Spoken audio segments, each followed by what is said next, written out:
Okay, so eto na pala ang magiging buhay kapag 60 and up or yung mga tinatawag na retired, no? So real talk lang tayo.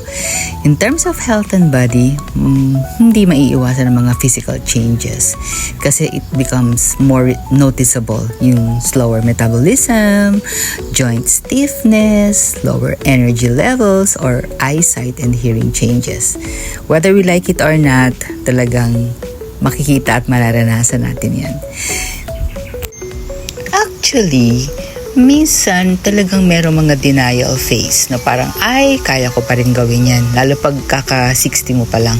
Pero talagang makikita mo, hindi mo rin makakaya. Kasi as you add age, like 60, 61 and up, yun, sisingilin at sisingilin ka na rin talaga kung paano mo inalagaan ang sarili mo during your younger years.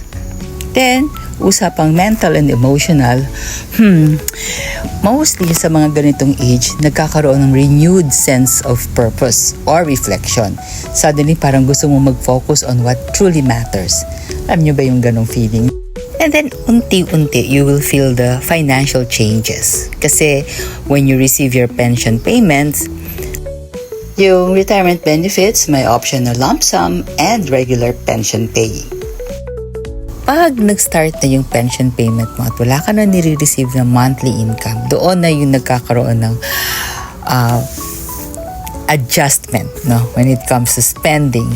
And of course, yung retirement account distribution natin, kailangan iba-budget ng mabuti.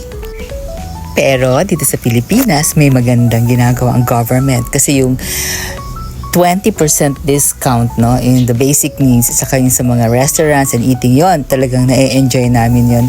Kaya yun yung isang maganda na pag nag-reach ka na ng 60, na may mga special privileges ka. So pag tagal-tagal, so as you increase in age, yan, magkakaroon ka na ngayon ng lifestyle shift. Ito na yung sinasabi na reality na, wala na kasi akong sinusweldo monthly, on pension na ako, so mag-iiba-iba na tayo ng konti ng lifestyle. Karoon na ng mga apo, yung iba naman na wala pang apo, so pwedeng they will be spending more on themselves. But definitely, maiiba.